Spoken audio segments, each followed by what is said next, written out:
तेबे ए जो मत्स्य चाष करबा पई कोन करा जाए ना मधुर जल संपद और लवण जल संपद ए जो माछ चाष पई साधारणतः भाबरे उपयोगी एई दुई प्रकार रा जल संपद जेमति कि प्रथमटा कोन ना मधुर जल संपद द्वितीयटा होची लवण जल संपद एगुडी कही कोन उचित जागा माछ चाष पई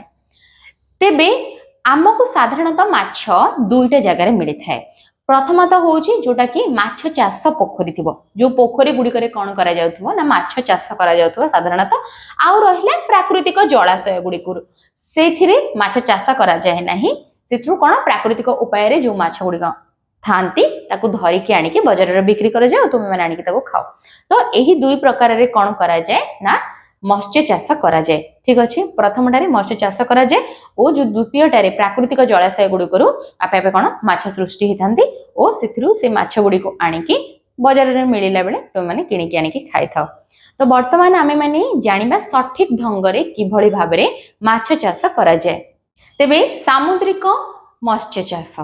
समुद्र रे किभଳି भाबरे माछ चाष करा जाए बा पोखरी गुडी रे किभଳି भाबरे माछ चाष करा जाए वर्तमान आमे माने जानिबा पडिबा ठीक अच्छे तेबे माछ चाष पालन पाई समुद्र तट अंचल दैर्घ्य होची कोन ना 7500 किलोमीटर ए जो 7500 किलोमीटर रो गोटे प्रशस्त अंचल करा जायछि केवल माछ चाष पाई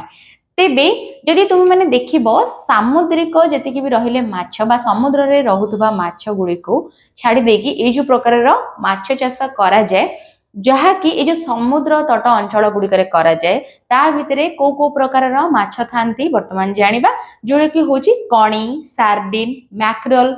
ट्यूना पानीरेट शार्क चांदी ए सब प्रकार रो माछ मानकु साधारणतः उत्पादन करा जाय।